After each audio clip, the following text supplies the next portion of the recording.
You know, Oh man, the people of the internet probably think we hate each other. I don't know why I said that. why? I don't know. I don't know. I don't think that. Yeah, I don't think that we get too spicy though on the show. I think we keep things pretty cool. Spicy. Define spicy. Yeah, we generally don't escalate. We generally don't disagree, nor do we really escalate anything if there should be a disagreement on anything. I think other podcasts probably or shows they kind of like get spicy, argue a little bit to create some drama. Drama. Yeah. I just feel like I'm mature enough to be able to handle both sides of a discussion, even if I'm vehemently. See, here I am trying to use big words and I can't Opposed. even say.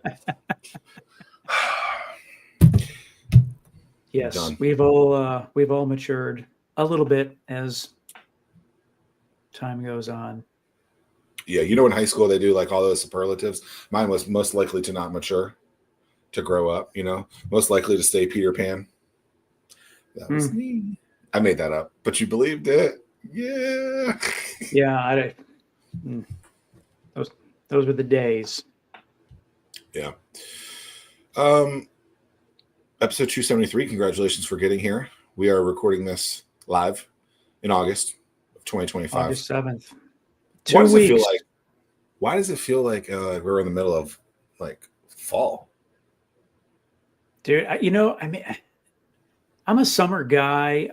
Summers in Virginia, as we know, can get pretty warm and steamy. I think that we've had a nice little reprieve, but and I want to make the time count, but boy, there's a lot of stress leading up to 2 weeks from today. You're not a stressful kind of guy. Don't lie to the audience. 2 weeks though before Everything's the start World Cup. everything's yeah. I mean, it just I mean, it's we talk about a lot on the show. It's a lot like this is you got to celebrate every win, and it's like man, a lot of peaks and valleys. Some things go as planned, other things not so much. Just the amount of effort to put on a production at this scale is it's a You lot. know, I something on that kind of level that I probably should have documented along the way. I should have documented how many no's we've received throughout this process for whatever reason. Yeah. That would have been fun. It's got to be hundreds. So, but you just gotta push forward. That's it. You That's the know, name of and the game. the same holds true as you mentioned that. It's interesting. I mean, we also have Ton of yeses. had to give a lot of no's too. I mean, with Fair. almost Fair. 100 people applying and only 10 people getting in. I mean, that's Fair. Well, 121, I think, was over 100. yeah. Yeah. All right, anywho, we are delighted to have a guest today that was in attendance at last year's Startup World Cup, Yeah. who I met there that day. No, I don't know that I actually met him, but I think I saw him on the internet afterwards. Maybe he posted like an Instagram, thingamajig. And I was like, hey, man, you were there. Cool. Thanks. Thanks for being here. I dig that. I dig that a lot. Yeah. Hopefully hopefully he had enough fun that he'll want to come back again this year as well. We'll I have guess to we'll find maybe out. that'll be the first hard-hitting question. We also were on his show recently, Discover Virginia, releasing next week. Excited to. Oh, is that the release date? I don't know. That's what I was told. But we are here with Senior Trahan. Hello. Zach, Tim, thank you guys for such a warm introduction. And yes, Discover Virginia episode goes live next week, and really excited to share all the great things you have going on with Innovate Hampton Roads and the Startup World Cup 2025. You coming back? You gonna be there? Absolutely, I'm gonna be there, and to commemorate that, I think we're gonna have to partake here. We're gonna have to partake. You guys, do you guys not bring your drinks? I got a little coffee action here. Oh, okay. All right. Well, I'll just do this. This is non-alcoholic beverages here. Mom, sorry, non-alcoholic. Christina Kimbrough with Free Life LLC. She's got these great beverages here. Oh.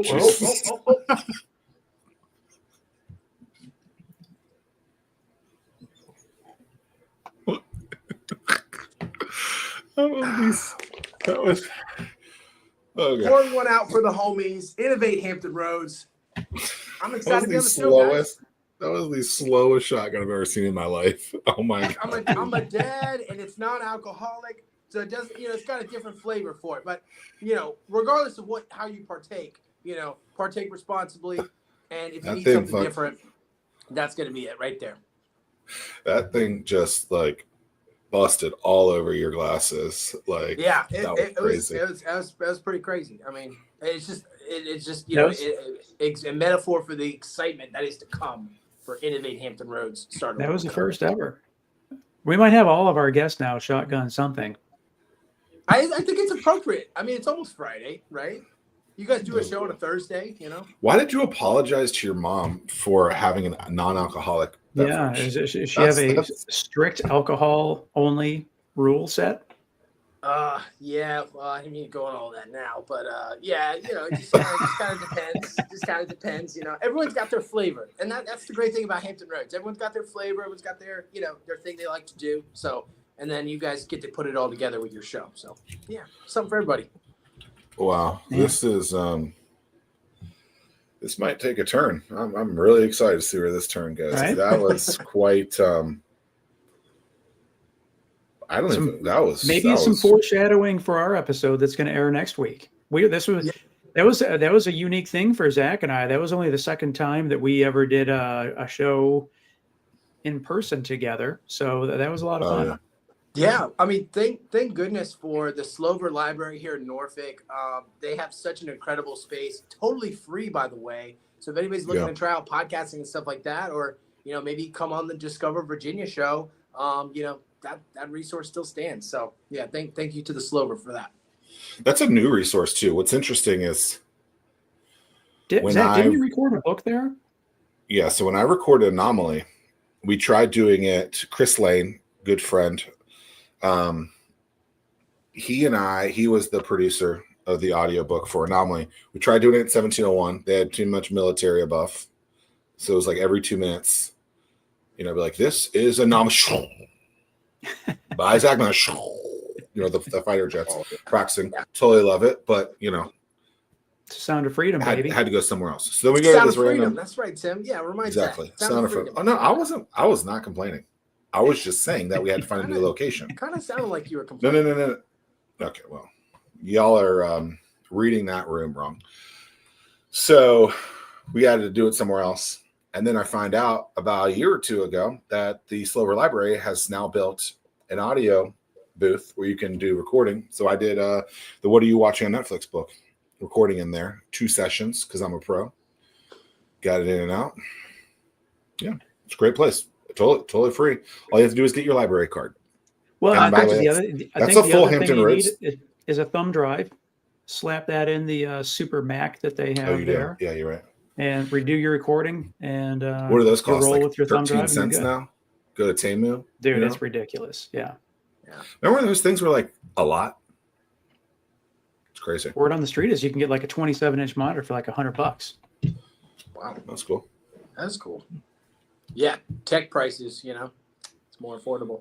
I bought a TV for a lot of money in college that was basically the same size of a 27-inch monitor, which is crazy. And it's crazy how tech has changed and how thin it is. It's wild. Right? Yeah.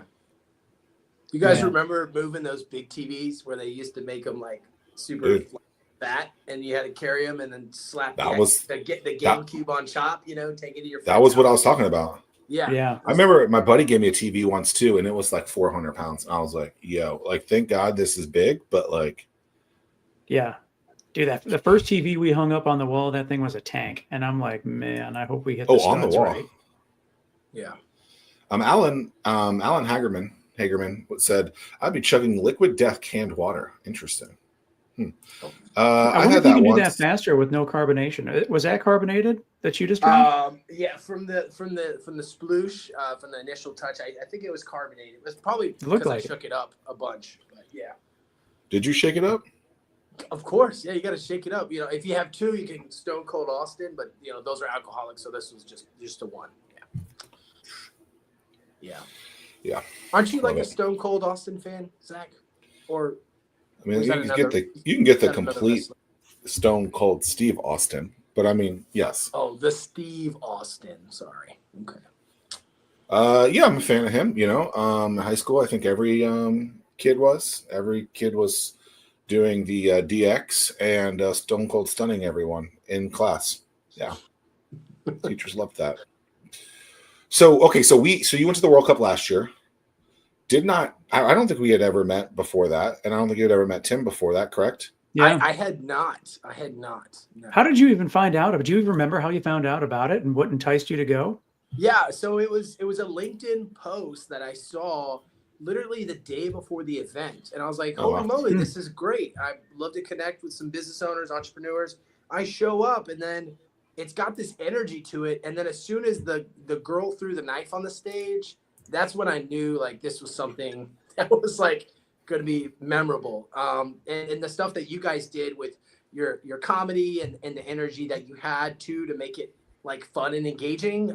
That to me is like what stood out. And when Zach messaged me, I was like, yeah, when's the next one? This knife. Oh, you still have it. Did she throw it like at the governor? The former governor, Former governor. Yeah. George Allen. That was unexpected. You guys didn't disclose if that was, coordinated or not. That was definitely not pre-planned. There was a lot of things that happened off script. I would say the majority of the things there were not pre-planned. Yeah, thinking about that was like a lot when you go to these shows that go to city after city, they practice day in and day out with every show that they go to. With this, it's a one-off kind of thing. So you don't really have a lot of time to dial everything in. Yeah. And the venue is incredible. I mean, the Sandler Center. They've been great. The Ziegler, I think it's called the Z. It's right above Taste and Town Center. Just a great location. Oh yeah, it is above Taste. Yeah. Yeah, this year is going to be super, super fun. Go ahead, Zach. So we met that day. You've been excited about this for 12 months. Communicate a little since. Yeah. You have an interesting upbringing from Texas. Is that right? Yes, and I have to shield my accent, but generally y'all, drawl, cowboys, that kind of sticks out sometimes. Got it. Where in Texas were you from? Southeast Texas. It was a little town called Angleton, and I only mention that because that's actually where the first Buc-ee's gas station was. For those of you who don't know Buc-ee's, then you're missing out. Have you made it to Harrisonburg to check out the Virginia's Buc-ee's yet? Not yet. But I heard there was like a line for like 3 hours. People had to park across the street and walk it in. But that was intel from my daughter who went. That was the second weekend it was open.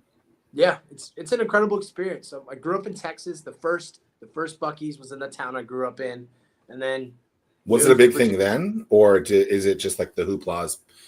No, it was huge. It was huge then too. I mean, they were still only in Texas at that time. So are you a beaver nugget kind of guy?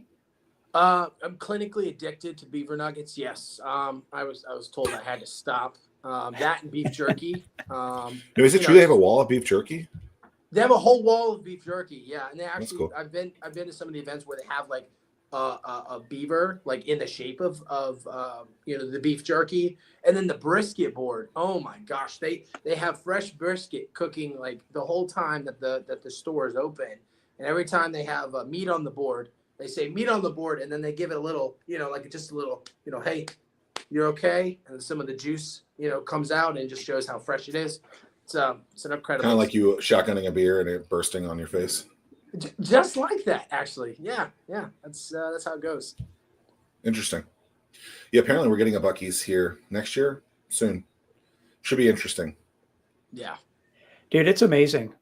Kudos to them to like whatever they did to generate the fanatical following that they have. I mean, it's just not many organizations can say they've done that. So good on them. Yeah. One thing that stands out to me about Buc-ee's, if I may share without talking the whole time about Buc-ee's, because I could. The sheer amount of attention to detail they put on the guest experience. So they have people on standby to clean the restrooms every 15 minutes. I was just going to bring that up. You know, I And mean, they have the if you're cleanest going to be bathrooms. branded for something, being branded for like the cleanest restrooms is not a bad thing. I mean, that Yeah. I'm all about that life.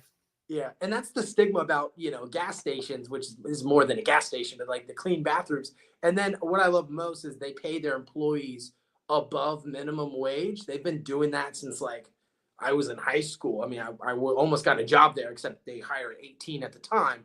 But they start off paying 15 to 20 bucks an hour, and they are very transparent about their pay on the front end. And I mean, GM could get up to, you know, $100,000 plus per Yeah, year yeah. salary. So it's a great company to work for, and they I really took a picture of invest. the sandwich board with all of the positions with their salaries because I was like, this is, you know, crazy. Yeah, it was like 120, 130K, or I mean, it was a significant chunk of money. Yeah. Wow. Bucky's. Okay, so another company that does that well that you have several years experience with is the creator of the My chicken pleasure. sandwich. Yes, my Yeah, pleasure. yeah. Well, he made the chicken sandwich famous, I would say. Whatever. Okay, so my question to you is, how many times have you told one person in one session, my pleasure? So I was working in Chick-fil-A in my high school years, right? So my frontal lobe was not fully developed. So when we were taking orders, we had different challenges we would do because, you know, it got a little mundane. So we actually had a challenge where we saw who could say my pleasure the most organically. Of course, this is before Instagram and TikTok. I didn't win the challenge. I think mine was 23, but you couldn't let the people catch on. So she had caught on it. She had caught on like around 23. She's like, okay, that's not funny. But we had one lady, sweet older lady, because she could draw out her, you know, her draw and her conversations because she worked dining room. They were a little bit longer interactions. She said she got up to 46. My pleasure. See, that's really interesting to me. Because I went with Zach, and that was Zach's little game as the consumer to lay up the shot, if you will, to see how many my pleasures he could draw out. Yeah. So, boy, if you had your game going the same time Zach's game was going, you guys could have been there all night. Yeah. It would be At least my pleasure. until Sunday morning, and then they What would What did you throw say, Zach 40? 40? Like 46. I think it's 46 or 48. But I think mine's like 14. 14. Well, so what you do is you hit different. You do, if you got the family with them, then you delegate each part of the order to the family members. So if there's like daughter, son, mom, dad, you kind of delegate that way. Then you can like My pleasure at scale. Get your multiply. Yeah, it's a pleasurable scale. You multiply it. Yeah. The economies of scale of my pleasure. Got it. Yeah.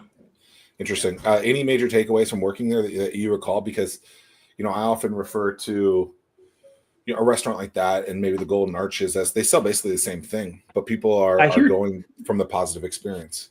I hear training is a pretty important part of Chick-fil-A success. Yeah, most definitely. I think the biggest takeaway, I'll share a positive and also one that I think could be room for improvement.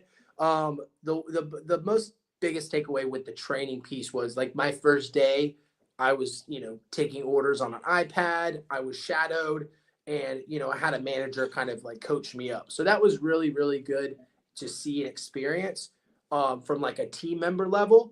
However, one opportunity I think for growth was as I continued to work my way up into management, there wasn't quite a clear path of success or trajectory forward on the training piece there. And it was more so learn as you go. So that was, I think, a big takeaway from the training piece on the team member side, which was very thorough. And then on the management side was just a little bit lacking, at least the time I was there. But overall, incredible experience. How did you make your way very to? Difficult to be the manager there. Yeah, I mean, it was challenging. I mean, the main thing was it requires, and this is with any leadership position, it requires a vast amount of humility. And when you're a 20-year-old, you know, kid that dropped out of college, you know, a couple times, then, you know, you kind of think you're a hot shot. So that was on me just as much as it was on the structure I had working with. But, you know, humility in the leadership piece is the biggest thing. And, you know, that kind of opportunity led to falling on your face a couple times, but I learned a lot from it. But ultimately that's kind of the path I had for about better part of the 3.5 years I was with Chick-fil-A was within the management, opening up, stores and things like that. Is that what brought you to Virginia, or how did you end up here in the VA? The VA, yeah. So the VA called my dad, and we moved here for one of his jobs. And that was my senior year of high school. I got an opportunity to go to Tidewater Community College, and then from there started working at a Chick-fil-A. I really liked it. It was I applied to 4 Chick-fil-A's, and I just couldn't figure out why I couldn't get hired because I had a good year of experience at the time. And then I landed in Portsmouth, Virginia, Frederick Boulevard Chick-fil-A. And I was like, okay, I guess this is where I'm supposed to be. And literally that next shift, this sweet coworker of mine bought me a cookie. And, I was like, hey, like, you want to hang out sometime? And then one thing led to another. And yeah, we fell in love and got married and settled down here in Virginia Beach, Norfolk area now. So yeah, I Chick-fil-A have love story. Chick-fil-A love story. Yeah. Okay. Is that the one across from the Walmart? That's the one across from the Walmart. Yep. We actually had our first date next door at the Valvoline instant oil change, but it wasn't at an oil change. It used to be an IHOP. But at the time, I was like, well, I don't want to like go on a date at work. Like that's not, I could do better. So I went on a date to IHOP. And at the time I thought that was better. I don't know why. Treat her to a little Rudy Tooty fresh and fruity. Yeah. We, got the banana split pancakes, something to share. But yeah, just anybody like does dates. IHOP is not a great first date. Sorry, IHOP. That's just it's not a good first date. The feedback I received definitely set me back a couple months. It worked worked out in the long run. Yeah. True. Man, that's cool. That's cool. How did you? This is a really fun journey that you're taking us on. What's next? You left Chick-fil-A. Where did you go? So I left Chick-fil-A, and this was really where I was like, I gotta figure out like corporate America because I wanted a job that I could work between 9 to 7, 9 to 5 range versus the most of my Chick-fil-A would work 60 to 70 hours a week, anywhere from like 2 p.m. upwards to like 11 p.m., 12 a.m. the next day. So that lifestyle was really tough. So I started working at Patient First, did my stint in the medical field, and then kind of got the entrepreneurial drive a little bit, being able to control my own schedule. And I decided that I was going to start my business as an Uber driver. And also too, I didn't know Hampton Roads that well. So I became an Uber driver.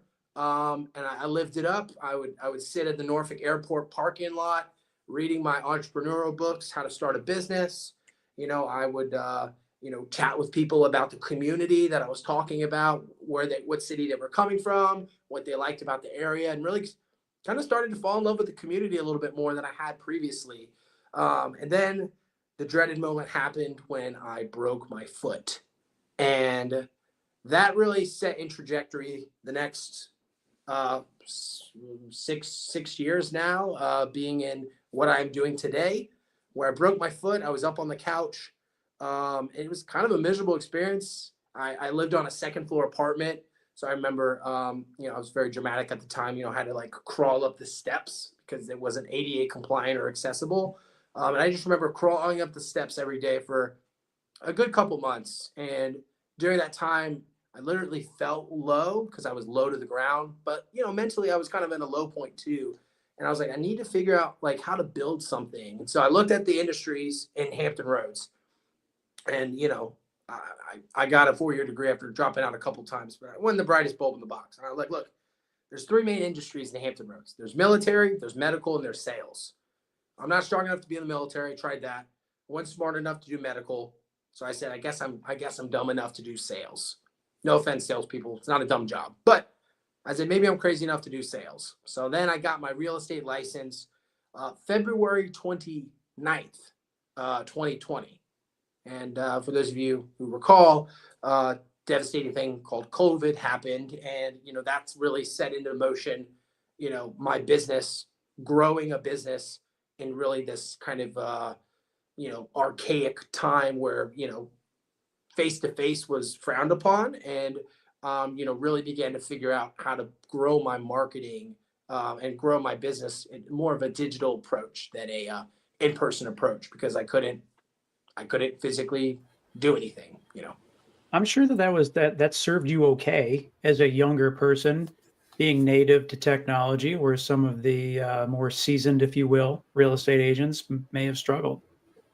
So did you dive in?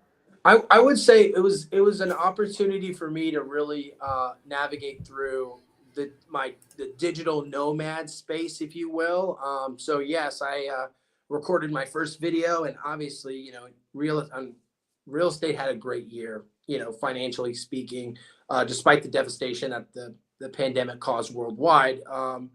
The markets did okay on the real estate front. They did quite well. So I had a really good time, really good business trajectory those next couple of years for real estate, and just being able to be digital and connect with people online, kind of like when I used to be an Uber driver, driving around, people connecting with their story and who they were. Really began to want to explore that more on Facebook and social media platforms like that. So, yeah. It's super, Zach. I think it's interesting. Like we've had three folks in the real estate that I can count, that I remember, all hustlers. Jake, Chase Canova, Greg Garrett. we had Greg Garrett. But it just seems like if you with everything in business, you lean into it, you put everything you have into it, and you're gonna move some properties and do well. That you can't. So many people it's. That aside, I gotta know how you broke your foot, though. Okay. So, And I'm assuming that it was the right foot, because you couldn't operate the brake pedal or the accelerator. yeah. So that was an interesting story. So, my wife and I at the time lived across the street from my nephews. We were spending more time with them. They had some family changes and transitions, so we wanted to be near them. So always hanging out with the nephews. I was super uncle. I could carry the kids and fly them around, and I like to show off. Because my wife enjoyed it because I was good with the kids, and I got treated better at home. No, I'm just kidding. It was always great, but definitely earned me some brownie points. And so one day, it was actually around Christmas time. I was carrying both of my nephews in the dark at their condo, and I had stepped off the curb. And for those of you who are squeamish, I'll just blur out this part. But my foot turned a direction it should not have turned, further than it should have ever moved before. Mm. I then proceeded to go to the Christmas party because it's Christmas, and I didn't want to miss out on the free food and desserts. So I went to this Christmas party. My knee was all bloody. It was scuffed up. I tore my pants, but I hadn't eaten dinner yet. So that was my priority that night. I needed to eat first. And then after trying to walk on it, and my foot, swelling up, my wife decided it was probably good for me to go to the doctor. So we did. And that's when I found out I broke my foot. But the story doesn't end there, because then I go and I do everything I'm supposed to, start exercising, lining my foot, making sure I'm doing the proper physical therapy, modifications, and all the good science stuff that goes behind healing a ligament, healing a bone that is broken.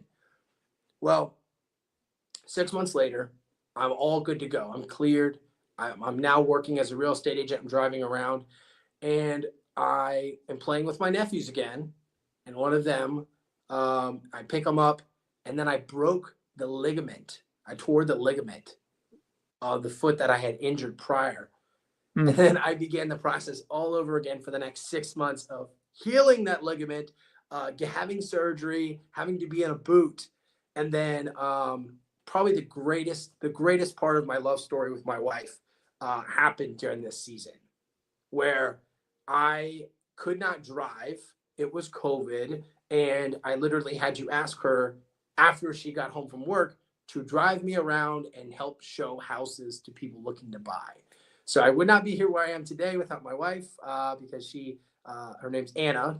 She drove me around to all my home showings, and all my early clients remember me specifically showing up on my crutches, and my wife would wait in the car patiently, and we would do our business and see the house, and then have to go back and continue to navigate that for the next 6 months. So People When it show was you a some two, sympathy?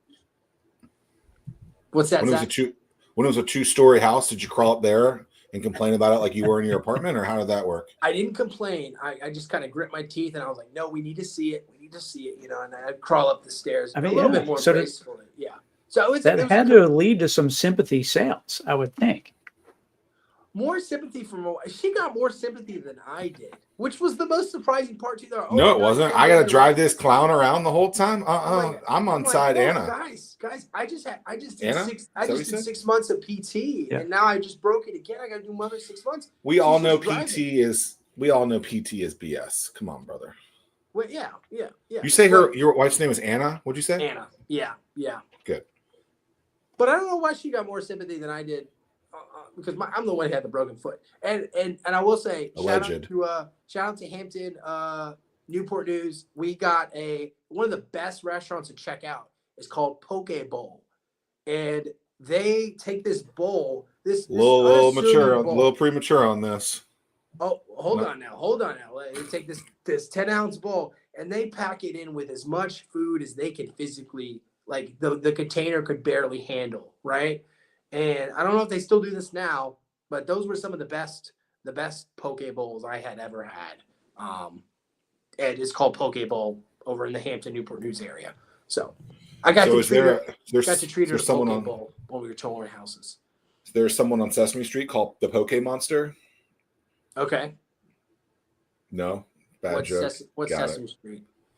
No, I'm just Tim got it. Is that what you watched when they had TV when you were growing up? Sesame Street. I don't remember. Sorry, Probably not. I didn't mean to throw shade at your age. I was more like the late '90s, early 2000s. So. Got it. Well, we know your comedy career isn't going to work. So. No, it's not. Yeah, so I sell houses. So it's my day job. Yeah. Where do you focus? What areas of the Hampton Roads area do you focus on? Oh my gosh, I like to say I like to focus more on the type of buyer I'm working with. So I mean, if you're in the market to buy a home, there's many different levers and dials to check out. So like right now, the VHDA is offering grants to certain cities in and around Hampton Roads. So if you're looking at Suffolk or Chesapeake or Portsmouth, the city will give like up to $25,000 grants to move to those cities. Yes, you have to live there for 10 years, right? But it's a grant that you don't have to pay back. Also, that includes Isle of Wight, Williamsburg, Franklin area, which is incredible. That for like first-time home buyers or something, or who qualifies for that? That's for first-time home buyers, and if you've bought a home before but you haven't owned within 3 years, you're also a first-time home buyer again. It renews your eligibility. How much money was that? Up to $25,000 just for the city. And then the VHGA, which is a private organization in Virginia, we did an episode on Discover Virginia that's coming out later this month if you want the full breakdown, those of you listening. But they also offer grant and support assistance as well, in addition to the city grants. Do you get the check at 10 years, or do you get the check and then have to pay it back? How does that work? So as far as the specifics, I would defer more towards the lender on the like baseline information, but generally it's going to help you be able to get to closing on a property. So if you buying a $300,000 house, you get the grant, that $25K would go towards either the down payment, the closing cost, or if there's any excess left over, you can also buy down your rate as well. So if you're looking to get that 6.5% down, you can do that. Is the seller privy to knowing that you qualify for this? Because I'm like, if I was a seller and I'd be like, hey man, we don't have to negotiate this person's about to get 25K, we don't have to play nice. So that's another great question too, Tim, because I do work with sellers as well. So one of the things we're looking at right now is the market shifting from a seller's market more towards a balanced market. Homes are sitting on the market longer. Buyers are kind of fed up with, hey, I'm not going to pay full price. So I think for sellers, this is a really unique advantage to be mindful of. And you can play down and dirty with it if you wanted to say, hey, you're gonna get this grant. But I think ultimately what it does is it allows there to be leverage and buying power on the buyer's side, so that way they can qualify a purchase, which ultimately helps the seller out because now they can get not only first-time home buyers, but also our wonderful veterans who are interested in moving to this area permanently after deployment or during their station here, that opportunity as well. So I think it creates a very healthy marketplace overall. That's a good deal. I wish I would have had that opportunity when I was first stationed here back in the day. I don't know if there's a thing here, but I know that in Northern Virginia, they have like this reduced rate, like super reduced rate for homes for first responders and teachers who don't make a lot of money, but they live in an area that's like, so I'll give you like a general example. These are Zach stats, but like you go up there, you're a teacher. Zach stats. Sorry, I felt like there needed to be some kind of transition there. Do you have a sound on StreamYard where you could do like a transition, like a Y'all done? Zach stats. Y'all done? Like, jeez, Louise. I'm just excited for that. these Was a Zach real stats. segment on a TV show. I know. Hampton Roads business. TV days. It's fine. Yeah. It's fine. It's fine. Look. Here we go. I'll find it. What the hell is that? Hey. Go ahead, Zach. This show is all over. Yeah, let's shotgun another beer, Mom. Like, I was gonna come say, on. hold on, let me go get one. Like, oh my God, how far do you live? I'll just drop you one off. Okay.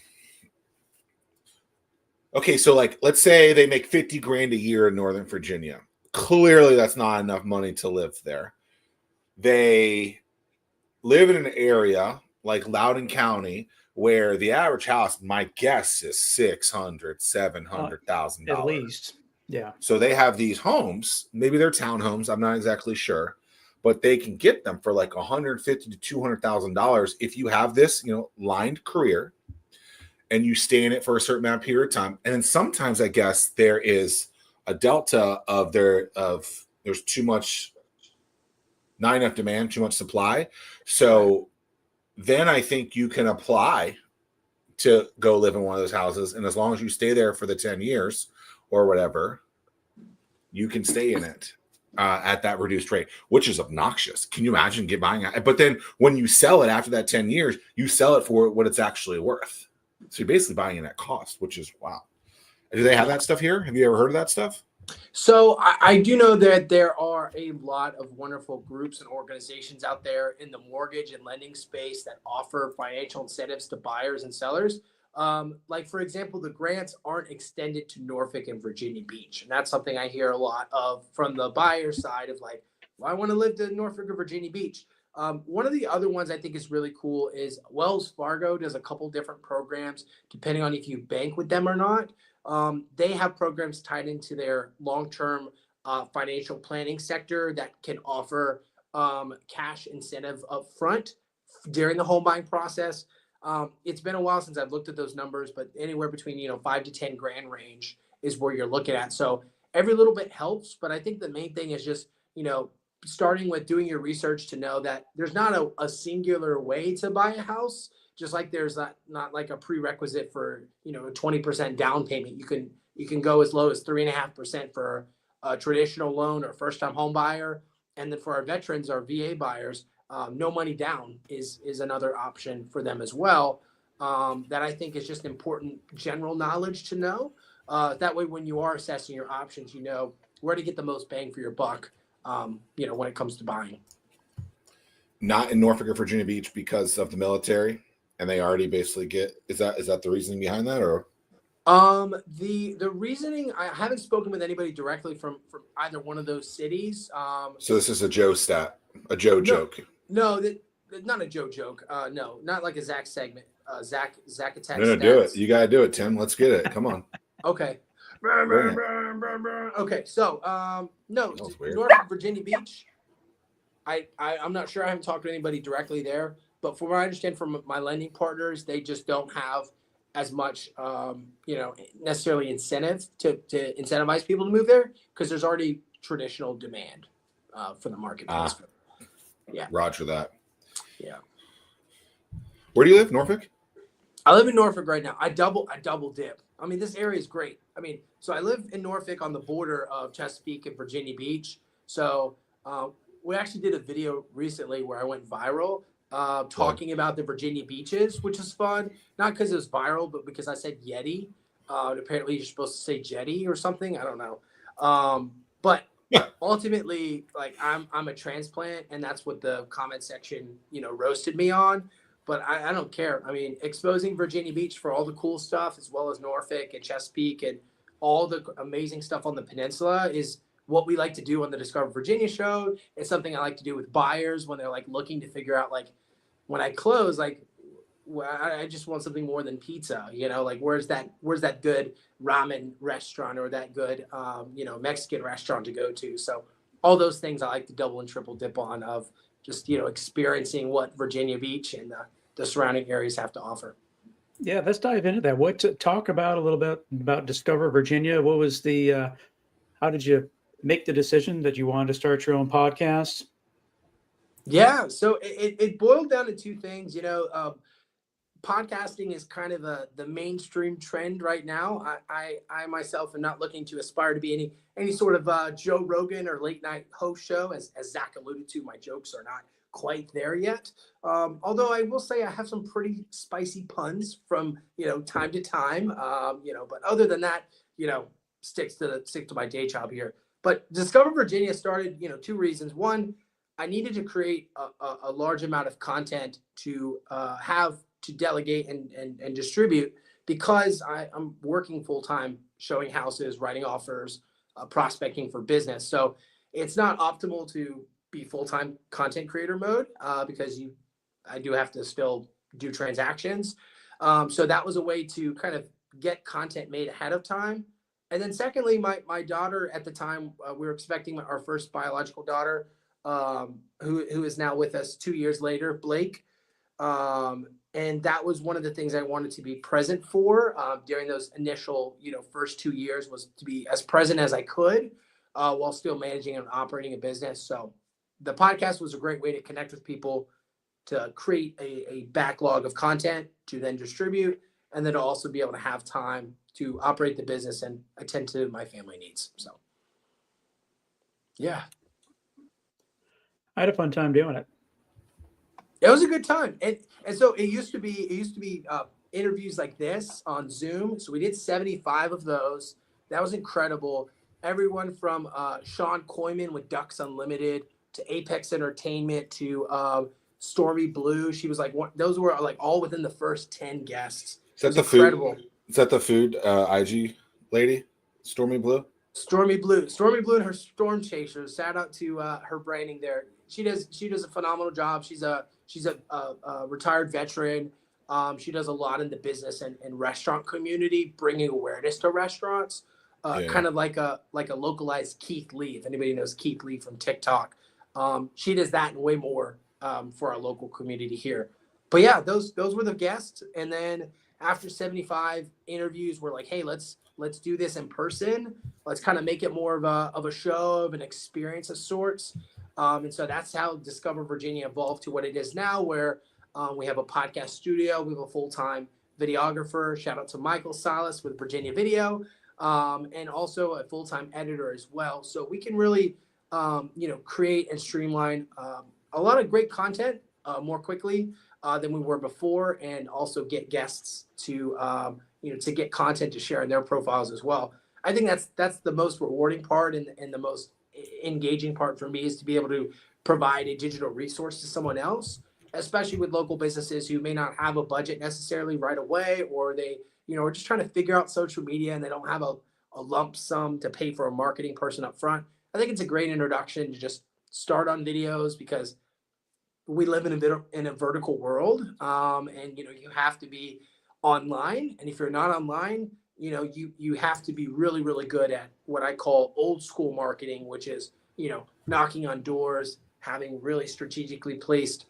billboards, and all the old school marketing that comes with that. So, What does that mean, a vertical world? A vertical world to me means being able to not only tell people what you do, but also show them what you do.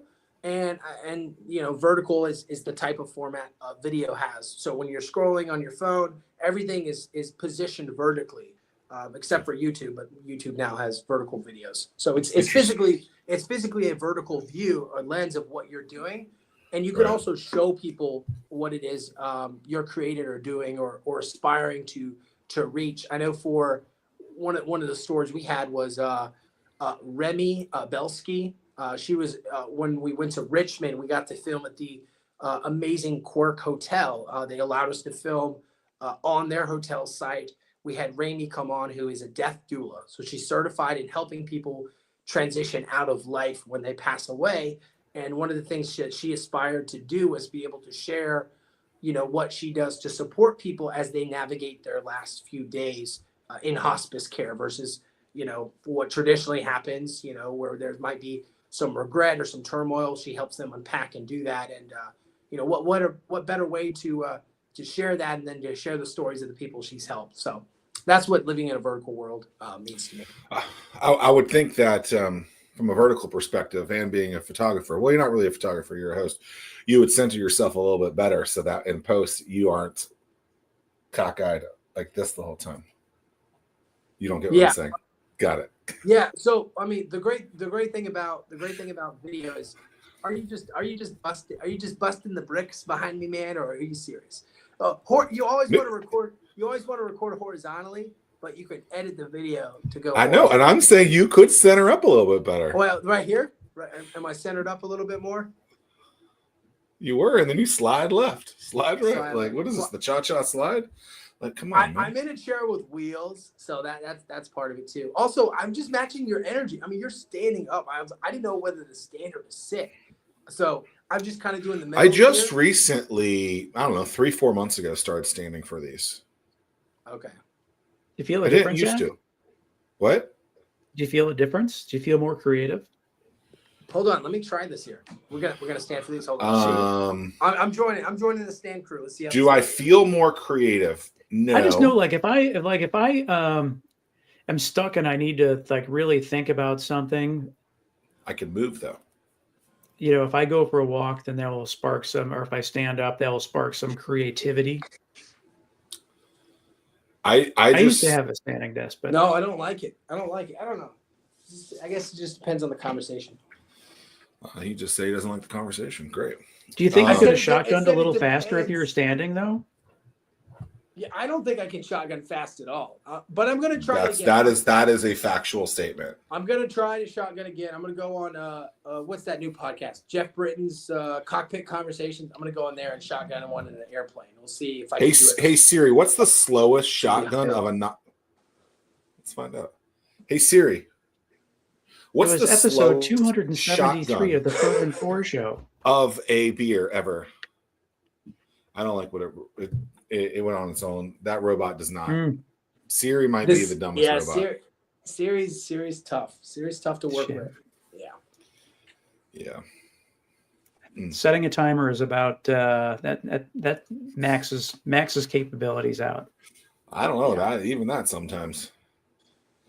Okay, so do you measure, like a podcast, how much that then transitions into clients and sales, or do you just do it for the love of allowing people to discover Virginia?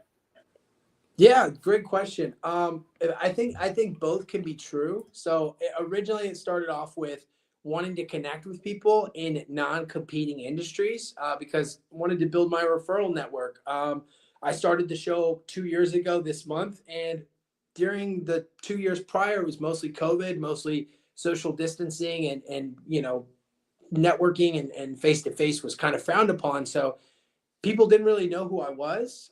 So it was a unique opportunity to introduce myself, more than just say, hey, let's go out for coffee and let me tell you about my business and you tell me about yours and we'll figure something out. But it was a way to share their story. But yes, absolutely. At the end of the day, I think metrics and numbers are important. I'm a business owner, so that's something that I do track. So that is something we look at for every time we make a piece of video. What's the views? Views are vanity metrics, but they're a leading indicator. So looking at those leading indicators to see what type of conversations people want to have, what type of conversations people do not want to have, or, everything in between. And then, also, and I think this is the important part about the community building aspect, regardless of retention, there still needs to be a time in the conversation for me to connect with the guest, regardless of whether or not it's going to go viral or not, because that's how we connect as humans. And I think that's how we connect as business owners overall, is like, I still care, I still care and I still want to work with them or figure out a way to work with them, but we might do something like a little bit more scripted in the interviews now. We might incorporate some props or some shotguns, some drinks, or, just try to shake up the setting a little bit to help, still entertain and educate and also share Virginia, but also still make it more meaningful for the guest. I'm curious, what is, looking at your audience, do you know what in terms of people watching within Virginia and then outside of Virginia? Yeah, so I do this, the SEO, my SEO approach is search everywhere optimization. Thank you, Gary V. I'm stealing that. But yeah, we distribute throughout all different types of platforms. So right now, over the past 180 days, we've been testing 10 distribution sites for social media. 80% of those are going to be stateside, and of those 80%, we're going to see a majority of them, about 60 to 75%, in the Virginia area. Those outside of Virginia, some of them come from Canada, some of them come from Germany. My dad's stationed in Germany. My parents listen to the show, so I think that's where the metrics get skewed a little bit. But yeah, I have an opportunity to reach a global audience as much as I do a local audience as well.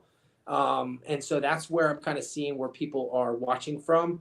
And then depending on the platform, we have different goals for each measurable. For example, Facebook, we want to funnel people into a Facebook group, versus Instagram, we're all about that high view, high engagement ratio of just making something memorable. So it just depends on the platform. What are the 10? The 10 are, and I'll do this in order of priority for my business: Instagram, Facebook, LinkedIn, YouTube, and TikTok. The ones I've tested for are X, Reddit, Threads, and Blue Sky.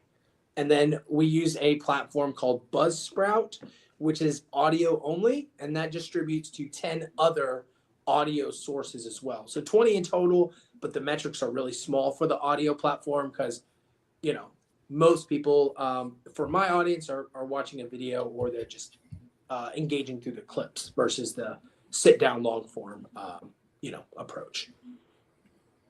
From ChatGPT, we have the answer. The slowest shotgun of a beer ever recorded is not officially tracked. People occasionally post painfully slow shotguns, sometimes taking over 30 seconds to a minute or more. Okay, so you might not be the slowest ever, but you're pretty damn close. I think that was pretty darn close to the slowest shotgun ever. Maybe I'll go down as the guest with the slowest shotgun ever. I don't know, but I think as long as I get to shout out Christina Kimbrough with Free Life LLC, I think mission accomplished there. So. Yeah. Well, that was your second one, so I think she'll be very excited about that. It sounds like you have a lot of experience. Do you know how to spell that word? Experience? Yeah. Oh, shoot. Yeah. So the thing about certain words, it's like if you know how to explain it, you can say it, but you don't necessarily need to spell it. I get in trouble sometimes because I'm really bad texter, right? Really, really bad texter. For example, I was texting my broker at the time, and I was trying to text him kind of quick. I was in between appointments, and my phone autocorrects, right? Because my phone wants to help me. And it started to associate his name, which starts with a B, to Babe. So for a whole week, because I don't really read my text, I'm just texting. I had called him Babe all week. Thanks, Babe. Appreciate the contact, Babe. Hey, can you jump on a quick call, Babe? And my phone literally changed this person's name to Babe in my phone because I was so bad at texting.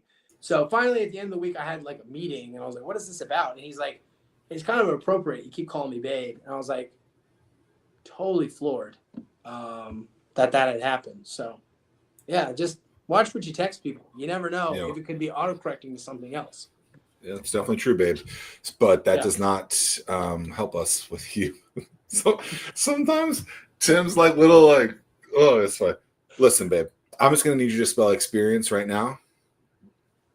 If I had to spell experience right now, I would probably need to take a moment to look at my phone real quick and just see. But I'll All right, well, let me try to spell it, Tim. you try to spell experience. EXPERIENCE. Experience. Use it in a sentence. I like to experience Great food.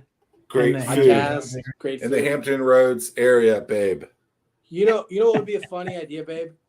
And Practical Jokers did this. They had an attack dog on standby during a spelling bee with the Jokers, and they had them fully suited up. So when they get the dog bit them, they would be protected. But if they spelled a word wrong, they would sick a Rottweiler. Don't even ask me to spell that one. They would sick a Rottweiler on them to bite them until they could spell the word correctly. Now, maybe we should take the people applying for this like Startup World Cup and do the same thing for them. Like they have to give their pitch. Truth be told, last year they were supposed to get the cat meow from Kill Tony, but we couldn't. It didn't work. The DJ could. There was some. It just didn't work out. But that was the plan. I think we should. I think we should bring out the cat meow. Yeah, that's incredible. That was the plan. But yeah, dude, a little shock collar or something, man. Yeah, something to keep them engaged. I mean, in Shark Tank they have to stage people arguing, because those things are like it's a 3-hour presentation, and they can can edit it down to like 4 minutes. It's not. Yes, it 3 is. hours. I've been on Shark Tank. I know how it goes. I watch the videos. Oh, okay. Yeah. Yeah. Was that a great experience, babe? Being on Shark Tank? No, it's mid. It's all staged. It's all staged. Mid. Jesus. Yeah. Anything you want to talk about that we haven't talked about? Thanks for having me on the show. I'd love to talk about Startup World Cup. I mean, that's the thing I'm most excited about this month. Aside from my daughter's birthday, those were kind of competing for the two. But now that that's done, now that birthday party's done, like, yeah. What was the birthday? Did you do anything special? I mean, a 2-year birthday, man. There's a lot that goes into that. Yeah, I did nothing. My wife planned everything. Yeah. She's the party planner. MVP. I just kind of get the tape or the hammer, and either tape a kid to a wall or What was the theme? The theme was I think pink or tropical. Yeah. One of those singular kid. We had pineapple cake. That was tropical. The thing that I'm hearing the most is the reason your wife gets more shout outs than you is because she is the MVP, like Tim said. So yeah. She's literally the MVP. She drove you around when you were, crippled. All the sympathy there. Shout out. She deserved it. Yeah. All right, babe. So let's say that you more than she did, but yeah. It is weird saying that, by the way. So the fact that you were texting your business partner, associate, for a week, I don't know how you did it for so long, babe, and didn't catch it, but I guess you did. Yeah. Good luck, babe. Chappelle Sharon style. Good luck, babe. So, like, when you were are you guys still working together? No. I've since joined a new company. I'm with EXP Real Estate Brokers team now. So that's where I'm planning. Check your autocorrect, kids, or else you're gonna get fired. Watch. Yeah, shout out to EXP. That's actually the reason why I got fired. Yeah, EXP was the only one that would take me. They're like, oh yeah, you don't have to spell. We'll take care of that for you. So clearly can't be funny either. Got it. No. So rather than a poke bowl, what is the food of the region? The food of the region. If I had to pick the food of the region, I think like the answer is going to depend on people's culinary cuisine. But a local favorite is seafood, right? So Chick's Oyster Bar is a big one. Waterman's over down at the Virginia Beach oceanfront. If you're into like Japanese cuisine, there's tons of great sushi places. Although you got to watch out for sushi places now because like they do the all you can eat, and I put them in air quotes because they're starting to pad them with more rice. And after 75 pieces of sushi, that's the most I can eat because I just get sick after that. But I can only get like half of that now That's the key, man. Like I like to go to like a Texas de Brazil or a Fogo de Chao, and I tell everyone, man, skip the bread, skip the salad bar. That's all filler stuff that's going to fill your. You got to stick to the bacon wrap fillet. You got to stick to the good stuff. Absolutely. Yeah, just stuff the bread in your wife's purse or in your bag or your pockets. You can take it home and eat it on the way home, or the next morning with breakfast. Yeah. That's the best thing about the bread. They just keep bringing it. You just, do what you got to do. Tim doesn't eat salad anyway. Tim doesn't eat salad anyway. Oh, there's also really good brunch spots in and around the Hampton Roads area. So if you're in for a good date night, or not date night, brunch, morning that'd date. Be a day date. We don't that'd like be a this. day date. Yeah. The day dates. Yeah. You see what you really look like. We learned about that with Ryan Reynolds and Just Friends. Where's where's the brunch spot? Oh, there's like 3 really good ones. Tupelo Honey is one in Town Center area. Then there's the Bee and the Biscuit, which is still in Town Center. And then I'm going to shout out Norfolk. They have some really, really good spots. Anywhere you go, kind of in that Granby Street area, you're going to find a lot of cool stuff. I don't think I have any. I haven't gone to any recently. My kids wake up at like 5:30, 6 o'clock now. So we just do the breakfast at home because it's way easier. Endless mimosas at these buffet places? Yeah. They got great brunches, great brunch drinks. And then also the Bay Local. Bay Local is probably the most local place to go. That's why they named it Bay Local, obviously. But that has some of the best drink spots they do. You could do like the one from the Big Lebowski. I think that's the Russian drink. And they have good mimosas as well, if you're into that kind of thing. Huh. So what's your favorite beach in Norfolk? What's my favorite what in Norfolk? Beach in Norfolk? Favorite beach in Norfolk right now is probably East Beach. You go over to Bay Lake Oak Park on a Saturday. They have the farmers market there, and then you can park for free. That's FREE, free, right? And then you can just walk over across the street. It's a little dicey, but if you run, you can make it, and you could be right on the beach. Is this where you got in trouble promoting it last time? The same beach? No. So I've gotten in trouble for promoting some beaches. So I joined one of the first groups I got kicked out of was Sandbridge Living. And I thought I was just like, hey, what's your favorite part of Sandbridge? History. Like, I love history.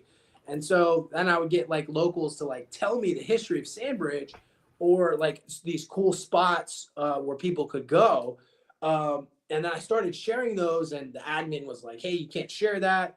And then like very quickly, I kept doing it, and then they kicked me out because they found out I was sharing it in other groups. So yeah, but Sandbridge is probably the most local beach of all the beaches. I mean, they didn't even become like an official part of Virginia, like the state owned beach until like the 90s. Like they were stubbornly like just in their ways because like the history of Sandbridge is interesting because like the 80s and 90s, they were like racing bungee cars and Jeeps down the beach. I mean, that's where you could still drive on the beach, and that's why the locals loved it.